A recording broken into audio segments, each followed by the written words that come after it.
नमस्कार, प्रणिताज रेसिपी मराठीमध्ये आपले मनपूर्वक स्वागत। तर गुलाबजाम म्हटले की सगळ्यांनाच आवडतात आणि गुलाबजाम करायला अगदी निमित्तच हवं असं काही नाही। वर्षभर आपण आपल्या आवडीनुसार ते बनवत असतो आणि गुलाबजामचे सुद्धा वेगवेगळे प्रकार आहेत, जसे गव्हाच्या पिठाचे गुलाबजाम, दूध पावडरचे गुलाबजाम, उपवासाचे गुलाबजाम, खव्याचे गुलाबजाम। परंतु सर्वांनाच आवडतात ते म्हणजे खव्याचे गुलाबजाम। परंतु करताना बऱ्याच जणांच्याने ते बिघडतात, त्यामुळे बरेच जण खव्याचे गुलाबजाम करणे टाळतात। तर या व्हिडिओमध्ये मी तुम्हाला खव्याचे गुलाबजाम करताना कोणत्या टिप्स फॉलो कराव्यात म्हणजे आपले गुलाबजाम अगदी परफेक्ट बनतात ते सांगितलेले आहे। तर तुम्ही ते बघू शकता। एक गुलाबजाम इथे मी तुम्हाला कापून दाखवत आहे। अतिशय आतून सुद्धा खूप स्पॉन्जी झालेला आहे, अतिशय रसरशीत झाला आहे आणि सहज कापला गेलेला आहे। तर चला हे परफेक्ट असे गुलाबजाम कसे बनवायचे ते आज बघूया।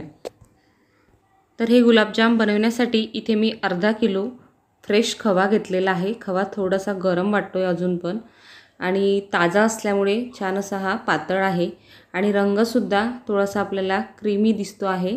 तर याच प्रकारचा खवा आपण गुलाबजाम बनवण्यासाठी घ्यावा। तर इथे बघा मी एका मोठ्या बाउलमध्ये हा खवा घातलेला आहे। तर एक बाउल खवा आहे आणि वाट्यांमध्ये घालायचं झालं तर इथे बघा 2.5 वाटी हा खवा आहे। या प्रकारे खवा आपण अगोदर मोजून घ्यायचा, म्हणजे आपल्याला त्यामध्ये जे गव्हाचं पीठ किंवा मैदा मिक्स करावा लागतो तर तो आपण परफेक्ट त्यामध्ये घालू शकतो। आता बघा हा जो खवा आहे तो एका ताटामध्ये आपल्याला घालायचा आहे आणि त्यानंतर ज्याप्रमाणे आपण भाकर मळतो, भाकरीला पीठ मळतो त्याप्रमाणे आपल्याला याला छान असा हा मळून घ्यायचा आहे। तर तुम्ही बघू शकता खवा ताजा असल्यामुळे पातळ आहे। आता यामध्ये आपल्याला मैदा किंवा गव्हाचं पीठ वापरायचं असतं, तर इथे मी मैदा वापरत आहे। आता इथे मी अर्धा किलोसाठी साधारण 1 वाटी मैदा वापरते आहे। तर आपला खवा पातळ घट्ट जसा त्याप्रमाणे आपल्याला मैदा आणि गव्हाचं पीठ मिक्स करावं लागतं। तर म्हणून आपण एक परफेक्ट माप न ठरवता या प्रकारे एक बाउल घ्या आणि थोडं थोडं मिक्स करा। तर आपल्याला छान गोळे करता येतील इतपत आपल्याला हा गोळा घट्ट बनवून घ्यायचा आहे। आता इथे मला आणखी पातळच वाटतंय त्यामुळे मी पूर्ण मैदा इथे घातलेला आहे। आता बघा इथे एवढ्या अर्धा किलो खव्यासाठी मला साधारण 1 वाटीला थोडा कमी मैदा लागलेला आहे आणि त्यामध्ये छान असा हा परफेक्ट एवढा थिक गोळा तयार झालेला आहे। तर याचप्रमाणे आपला जर खवा घट्ट असेल तर थोडा यापेक्षा कमी मैदा लागू शकतो आणि यापेक्षाही जर पातळ असेल तर थोडा मैदा 1-2 चमचे जास्त लागू शकतो। आता या प्रकारे आपण त्याला छान असं मळून प्लेन करून घेतलेला आहे। तर इतपत घट्टच आपल्याला हा गोळा बनवून घ्यायचा आहे, यापेक्षा जास्त मैदासुद्धा घालायचं नाही। आता आपण या तयार गोळ्याचे छोटे छोटे गुलाबजाम बनवून घेणार आहोत। तर त्यासाठी इथे बघा या प्रकारे आपल्याला छोटा भाग घेऊन ताटामध्ये चोळायचा आहे आणि आपल्याला एकसारखेच गुलाबजाम हवे असतील तर सुरीच्या साहाय्याने आपल्याला त्याचे एकसारखे ज्याप्रमाणे आपण पापड लाटताना गोळे बनवतो त्याप्रमाणे कट करून घ्यायचे आहेत, म्हणजे आपले गुलाबजाम एकसारखे एकाच आकाराचे बनतात। आता एक एक गोळा घेऊन त्याला या प्रकारे थोडासा चोळून गोलाकार शेप द्यायचा आहे, अतिशय छान प्लेन करून घ्यायचा आहे। तर तुम्ही बघू शकता खवा खूप छान चांगल्या क्वालिटीचा असल्यामुळे हाताला सुद्धा छान असं तूप लागलेलं आहे। तर या पद्धतीने इथे मी सर्व गुलाबजाम बनवून घेतलेले आहेत। तर थोडे मीडियम साईजचे इथे मी गुलाबजाम बनवलेत, तर त्यामध्ये 46 गुलाबजाम बनलेले आहेत। तुम्ही यापेक्षा छोटे किंवा यापेक्षा मोठे बनवू शकता। आता यावर झाकण ठेवून आपल्याला गुलाबजाम बाजूला ठेवायचे आहेत।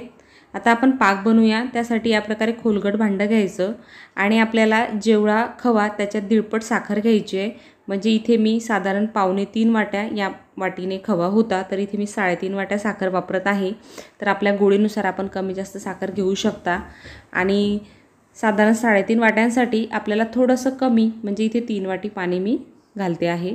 जर मोठ्या वाटीने विचार करायचा झाला तर इथे मी 1.5 वाटी साखर घातलेली आहे आणि 1.25 वाटी पाणी घालत आहे, जी मी तुम्हाला अगोदर व्हिडिओमध्ये दाखवलेली आहे। आता आपल्याला याचा छान चिकट असा पाक बनवून घ्यायचा आहे, अगदी एकतारीसुद्धा नको। तर एकतारी जर पाक बनवला तर तो गुलाबजाममध्ये आतपर्यंत मुरत नाही। आता या पद्धतीने आपण गॅसवर एकसारखं साखर आणि पाणी ढवळत राहायचं आहे। बघा इथे साखर आता पूर्णपणे विरघळलेली आहे। जर आपल्याला साखरेचं पाणी थोडं मडकट वाटत असेल तर 1 चमचा दूध यामध्ये घाला, म्हणजे साखरेतील जी मळी आहे ती साईडला जमा होते आणि आपण चमच्याच्या साहाय्याने ती काढून घ्यायची आहे। आता हे साखर आणि पाण्याचे मिश्रण आपल्याला साधारण 7 ते 8 मिनिटांपर्यंत मोठ्या गॅसवर उकळत ठेवायचं आहे आणि मध्ये मध्ये आपल्याला चेक करायचं आहे आपला पाक एकतारी बनायला नको, फक्त आपल्याला पाक चिकट हवा।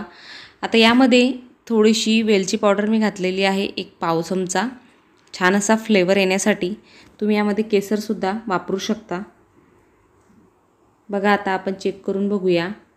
बघा पाणी छान चिकट झालेले आहे, म्हणजे आता हा आपला पाक तयार आहे।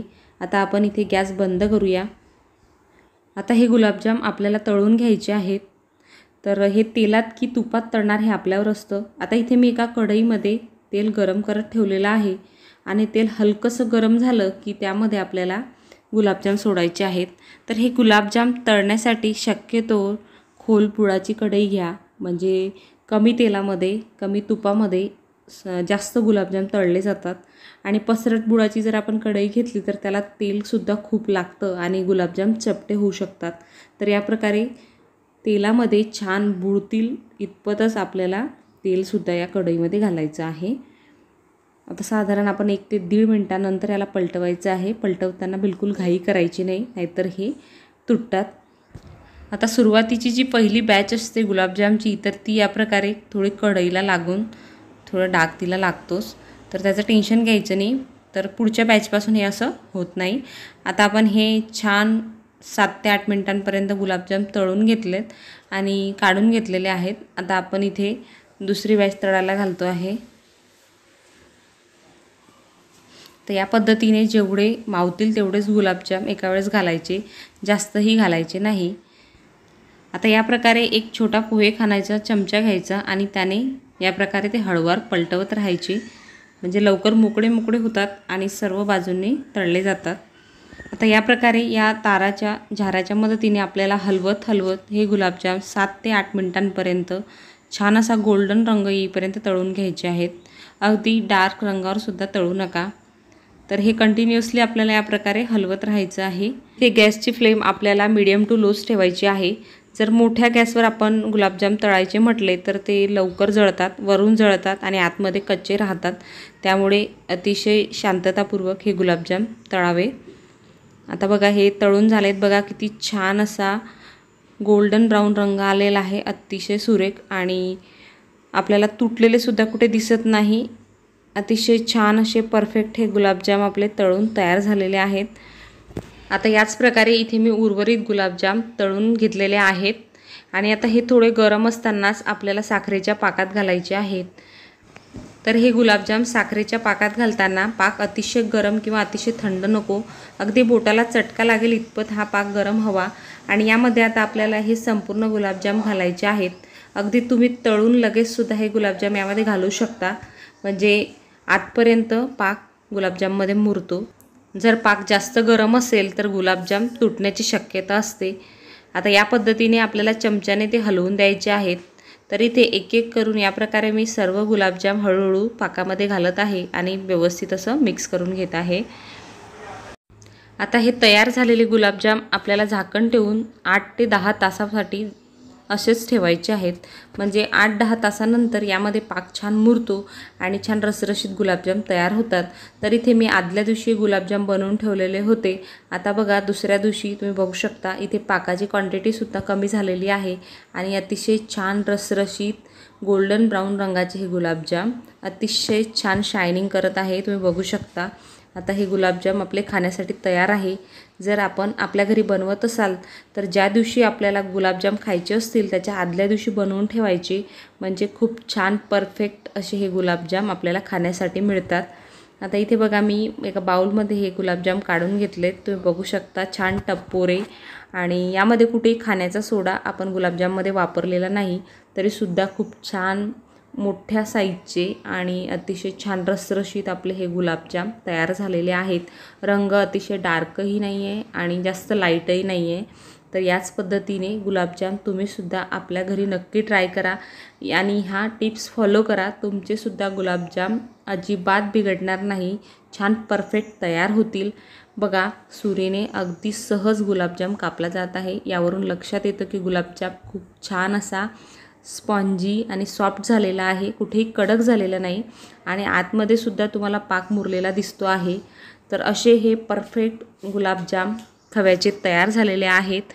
तर आजची ही रेसिपी तुम्हाला कशी वाटली, आवडली असेल तर व्हिडिओला लाईक करा, आपल्या मित्रमैत्रिणींना शेअर करा आणि अशाच पुढील रेसिपीज पाहण्यासाठी आपले चॅनल प्रणिताज रेसिपी मराठीला जरूर सबस्क्राईब करा। तर पुन्हा भेटूया अशाच एका नवीन छानशा रेसिपीमध्ये। तोपर्यंत हेल्दी खा, हेल्दी रहा। थँक्यू।